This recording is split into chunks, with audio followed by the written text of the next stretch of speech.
Bonsoir à tous, je suis ravi de vous retrouver pour un nouveau lundi sport. Ce soir, on parle cricket sommaire. Le comité Nord de cricket multiplie les tournois de promotion comme le week-end dernier à Jélima, Kanala. L'objectif étant de montrer à tous qu'il est toujours possible de se faire plaisir en jouant au cricket. Nous en parlerons avec Odile Waya et Franck Ikiara, membres du comité Nord de cricket. Et nous verrons dans une seconde partie ce que la venue du président de l'association France Cricket, qui est en charge du développement du cricket en France, a apporté au cricket calédonien avec le conseiller technique régional Steven Selefen en direct de Nouméa. Elina Folitou est championne de France de rugby à 15 avec son club de Toulouse. Premier trophée pour l'ancienne de l'URCD. En club, après le titre de championne d'Europe avec l'équipe de France, on l'écoutera. Un Kagou a très bien figuré dans une course d'ultra-cyclisme au Sri Lanka. Ils étaient 40 à s'élancer pour une épreuve de 1000 km. Jérémy Rouxel termine 5e après 69 heures, 47 minutes d'effort. Il nous livrera ses impressions. Bonjour à tous et bonjour à mes invités. Bonjour. Bonsoir. Alors le cricket calédonien se porte bien en Nouvelle-Calédonie, plus de 51 clubs sur tout le territoire, 2680 licenciés, c'est les chiffres de 2023. Le championnat dames dans le Nord vient de débuter avec une victoire de l'AS Koumak sur Bois-Panou, sur le terrain de Calagomène, et une victoire du CO Koné face à Bengali sur le terrain de Point-Bout. Odile Waya et Franck Ikiara, vous êtes membres du comité Nord de cricket. Il s'est récemment restructuré. Alors pourquoi ? Donc rebonsoir. Donc du coup le comité Nord de cricket a tenu sa dernière assemblée générale début décembre. Donc effectivement on partait sur une nouvelle mandature, la mandature 2024-2028.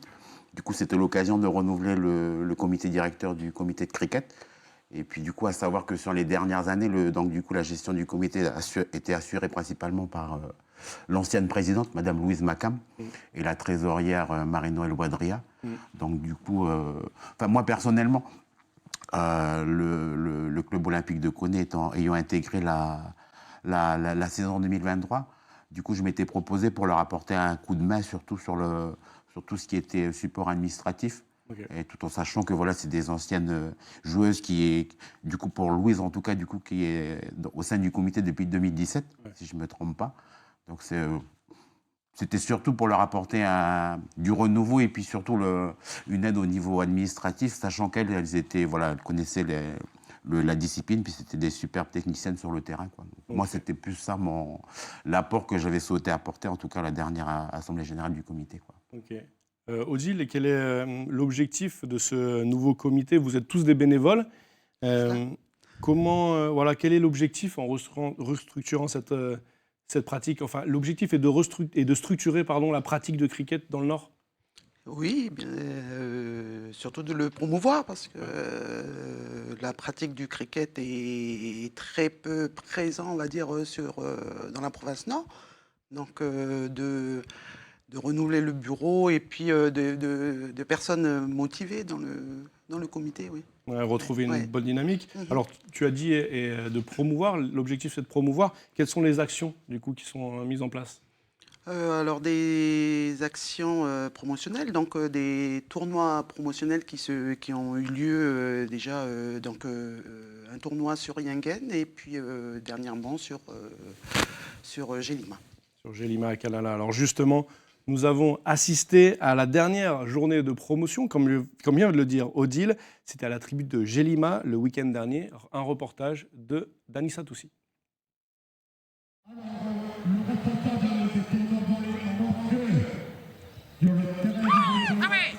Un tournoi de promotion du cricket traditionnel à la tribu de Jélima à Kanala, à l'occasion de sa journée paroissiale.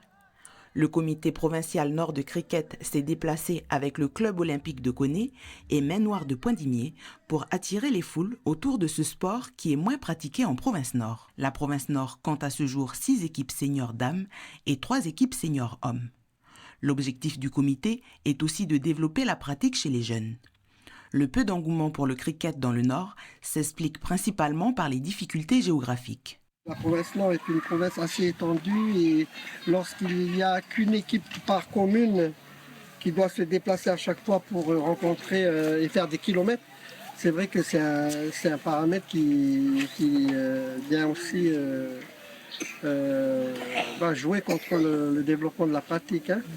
Et puis après, en même temps, peut-être un manque de transmission. Peut-être à l'inverse, aux îles et aux provinces sud, les clubs là-bas ont tous des équipes de jeunes, donc la transmission se fait.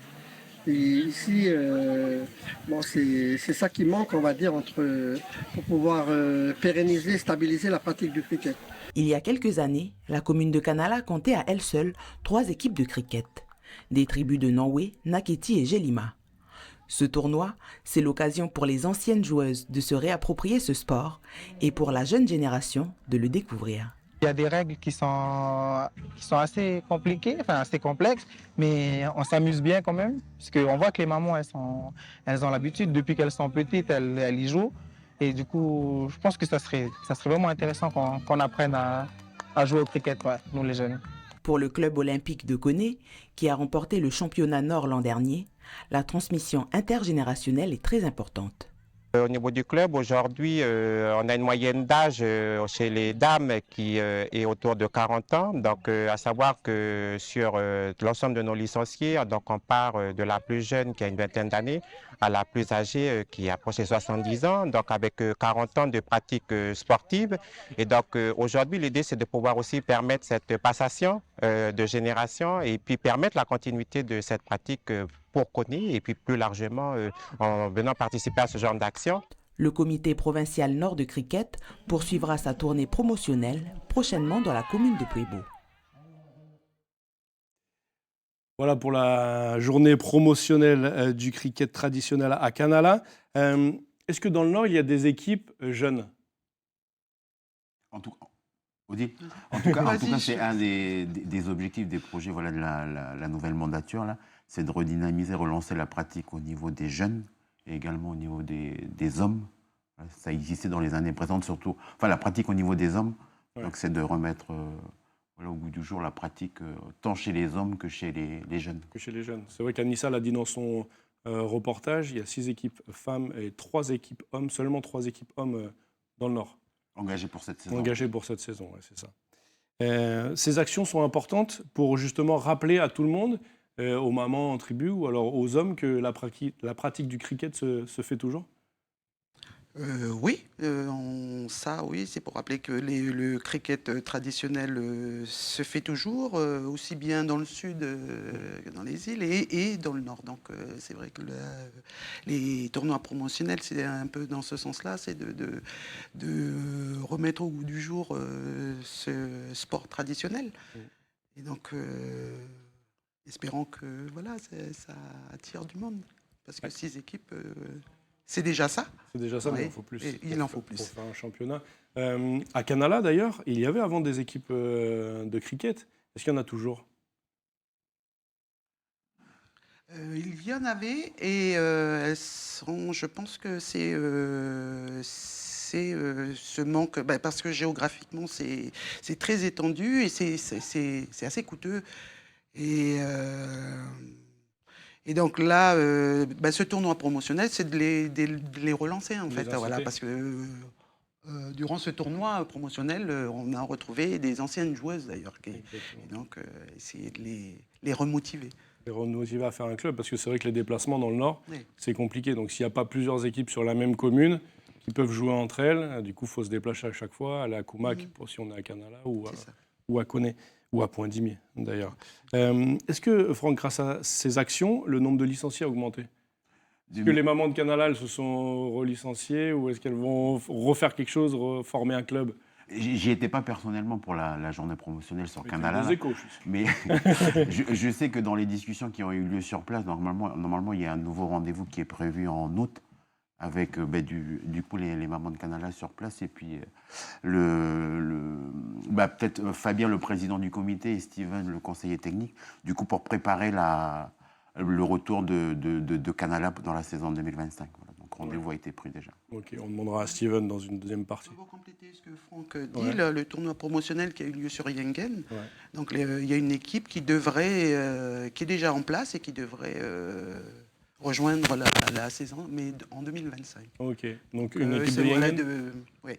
Ok, bah c'est super. Donc c'est super. Voilà. Donc du coup, ça veut dire Voilà. que les actions du comité Avec Canala. fonctionnent. On l'espère en tout cas. Comment s'envoyer des fleurs. Sûr. Vous êtes tous les deux joueurs de cricket. Quelles sont les valeurs véhiculées par ce sport? Je vais d'abord laisser Odile répondre. Allez, Odile, puisque tu moi, commences. Alors, les valeurs, des valeurs de partage, parce que c'est intergénérationnel. Ce sport, comme et comme Steven le mentionne souvent, c'est vrai que voilà, ce qui a été dit, ça part de 18 ans, 20 ans le plus jeune, et Ouais. jusqu'à donc plein de valeurs aussi bien culturelles, des valeurs universelles, on va dire, mais à travers ce sport, donc il y a beaucoup d'échanges, enfin, Ok. ouais. Il y a beaucoup de retrouvailles aussi entre voilà, entre joueurs et joueuses. et entre générations. Oui. C'est vrai, pour compléter ce que dit Odile, effectivement, on parle de cricket traditionnel. Moi, pour avoir fait d'autres disciplines sportives, c'est très présent. Puis d'ailleurs, je me rappelle l'année dernière. Les échanges, c'est ça dont tu parles. Puis le mot traditionnel veut Ouais, tout dire, ok. enfin, quand on parle de cricket traditionnel. Bah, on L'année voit les dernière- mamans qui jouent en robe opinée, C'est d'ailleurs, ça, ça fait partie. C'est ça, déjà. Et l'année dernière, au final provincial sur Poigny à Baye, du coup, l'équipe de CO Cadam avait été sacrée championne. Du coup, je me rappelle, du coup, le président du comité national m'avait demandé de prendre la parole. Et puis, dans la petite intervention que j'avais faite, du coup, comme moi, je découvrais le cricket l'année dernière par l'équipe des COK Adam, j'avais pointé du doigt finalement pour moi c'était très marquant là ce côté très traditionnel, très coutume, que j'avais pas forcément dans les autres disciplines sportives que j'avais pratiquées quoi dans le passé. Les matchs commencent par une coutume, d'ailleurs. C'est ça. Coutume d'accueil. Merci beaucoup à tous les deux. On va Merci. passer maintenant à notre rubrique Kagou d'ailleurs et on reparle de cricket juste après.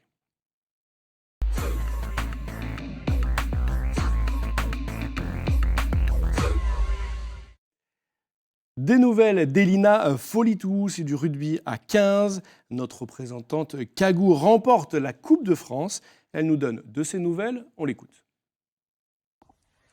Bonsoir, alors le week-end dernier j'ai participé à la finale de Coupe de France qui a opposé le Stade Toulousain contre Bordeaux où on a été championne de France. Donc je suis très contente parce que c'est mon premier titre avec le Stade Toulousain. De plus qu'il y a un mois de cela j'ai participé au Festival des Destinations avec l'équipe de France qui s'est déroulé au Pays de Galles où on a été championne d'Europe. Donc je suis encore plus contente. Et les prochaines échéances pour nous, ce serait de gagner le championnat élite parce que dans notre saison, on a 2 championnats. On en a déjà remporté un et maintenant, plus que le deuxième. On lui souhaite de remporter ce championnat à Elina. Allez maintenant imaginer partir pour une course de 1000 km en autonomie complète et en vélo. Si, ça existe, c'est de l'ultra-cyclisme. Eh bien, figurez-vous qu'un Kagou s'est frotté à ce genre d'ultra-sport. Vous le voyez, la première course du championnat du monde de Biking Man. Elle se courait, cette course, au Sri Lanka et le Calédonien Jérémy Rouxel termine 5e en 69h47. On l'écoute.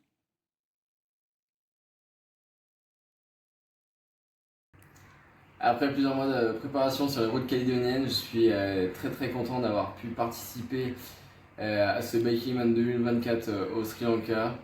Cette épreuve d'ultra-distance à vélo en totale autonomie qui m'a obligé à me débrouiller pour trouver à manger, dormir sur les routes du Sri Lanka.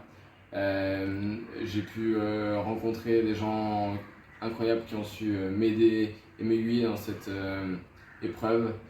J'ai également eu la chance de croiser une faune locale très riche et pour la première fois de ma vie j'ai roulé à vélo à côté d'éléphants. Et j'ai également croisé des varans, des singes, des serpents, beaucoup de choses que l'on n'a pas chez nous en Calédo. Ce fut pour moi une expérience incroyable de dépassement de soi, où il faut réussir à continuer d'avancer en dormant le moins possible. Donc j'ai adoré cette épreuve et j'espère un jour pouvoir en refaire une autre et pourquoi pas organiser ce genre d'événement en Calédonie.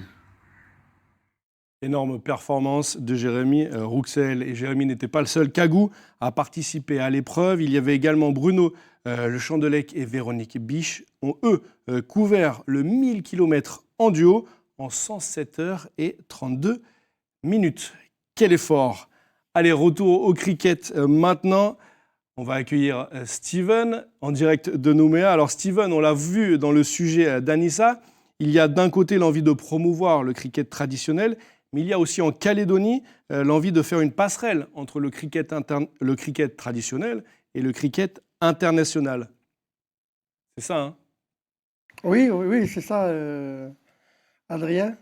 La volonté du comité national, c'est bien d'ancrer la pratique du cricket ici en Nouvelle-Calédonie, mais aussi de permettre à ces pratiquants de connaître le cricket international, puisque le passage du traditionnel vers l'international n'est pas si difficile que ça. Pour l'aspect technique qu'il faut juste travailler. Mais en dehors de ça, un pratiquant du cricket traditionnel va facilement réussir à pratiquer le cricket international. Alors qu'est-ce qui change de l'un à l'autre? Alors, le lancer, qui se fait donc à bras tendus au cricket international. Et l'équipement aussi, puisqu'on joue avec des protections, on joue avec des casques, des guettes.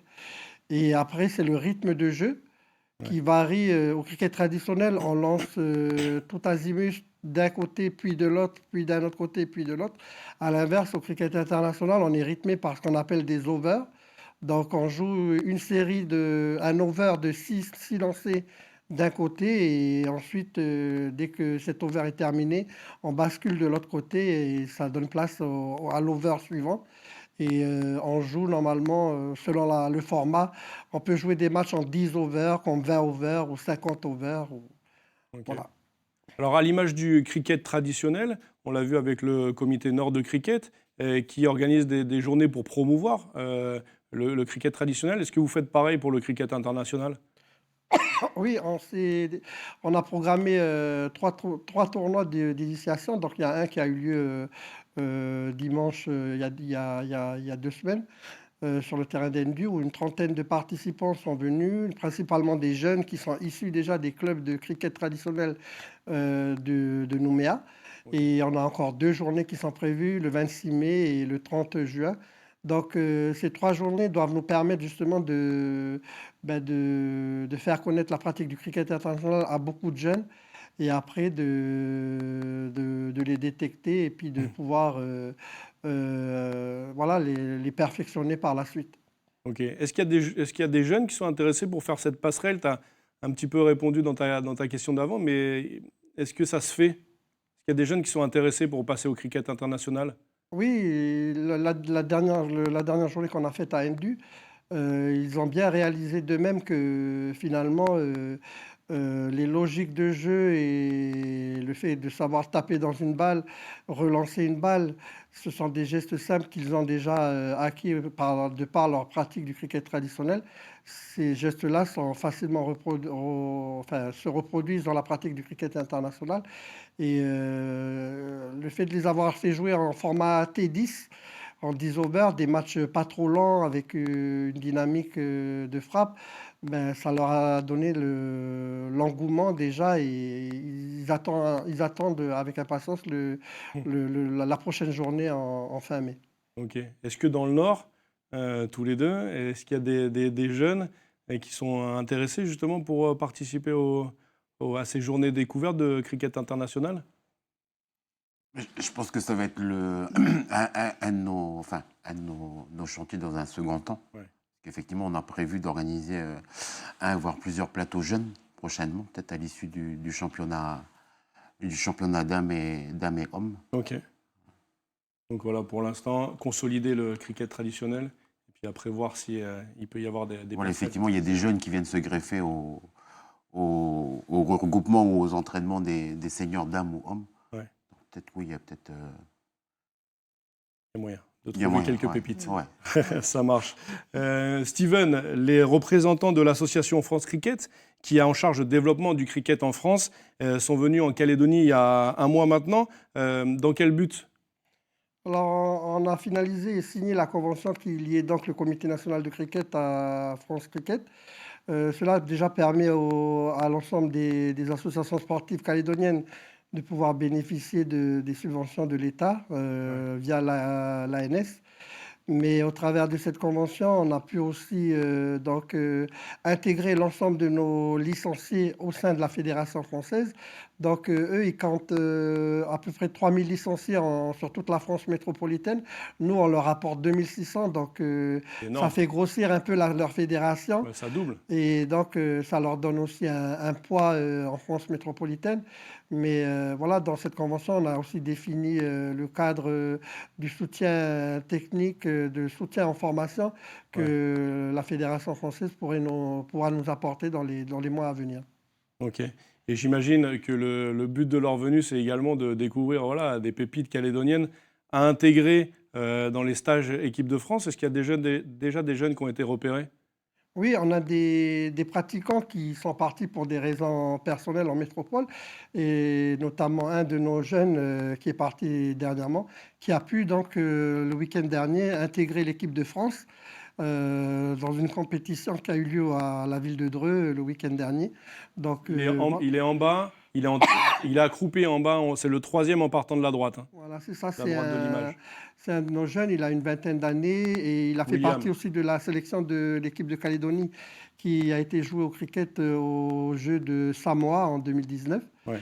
Et donc là, il est en France dans le cadre d'activités personnelles professionnelles, mais il a intégré l'équipe de France et là, il est préconisé pour participer à l'ensemble des matchs qualificatifs pour la Coupe du Monde. Ok. On a parlé de William, le Calédonien. Il y a également des féminines, hein, des Calédoniennes, je crois savoir, hein, qui ont été repérées ou qui vont faire en tout cas des stages pour être repérées. C'est ça. En France, l'équipe de France, comme vous l'avez pu voir sur la photo, est principalement composée de Français, Indiens et Pakistanais. Mais à l'inverse, dans l'équipe féminine, c'est plutôt des Européennes qui sont dans cette équipe. Mais justement, on a fait le pont avec des pratiquantes aussi qui sont sur place là-haut, qui bossent en métropole ou qui sont pour leurs études. Elles ont pu se rapprocher aussi du DTN et donc elles vont intégrer les clubs là-bas pour pouvoir aussi suivre le parcours et intégrer l'équipe de France. Ouais, l'équipe de France masculine en plus qui a gagné un tournoi récemment. Donc c'est acquérir de l'expérience également pour des jeunes Calédoniens. Et par ce biais, on montre que c'est possible, grâce au cricket, d'aller à l'international. C'est ça, les dirigeants de France Cricket, eux aussi, puisqu'ils sont d'origine indienne, ils ont aussi une forme de cricket traditionnel dans leur pays. Donc, eux, le message un peu qu'ils nous ont envoyé lors de leur venue, c'est continuer à pratiquer fortement le cricket traditionnel parce que c'est notre culture, c'est ce qui nous rend forts, c'est ce qui nous relie les uns avec les autres.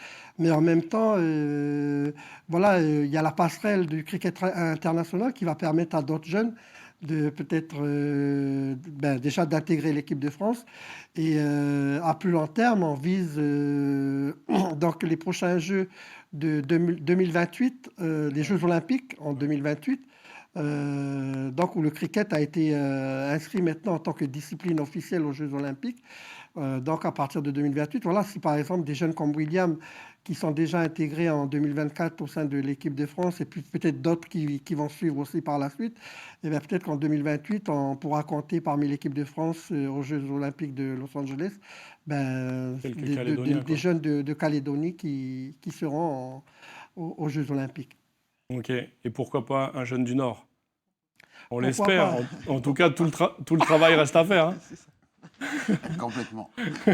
Merci à tous les trois d'avoir été présents pour cette émission consacrée au cricket. Le cricket a de beaux jours devant lui. Hein. Oui. Dans le nord, dans le sud et dans les îles. Merci beaucoup à tous les trois. Bonne semaine à tous. Merci de nous suivre tous les lundis. Vous pouvez retrouver cette émission sur la page YouTube de Calédonia, comme toutes les autres et comme toutes les autres émissions de la chaîne Calédonia. Tata la bande, bonne semaine.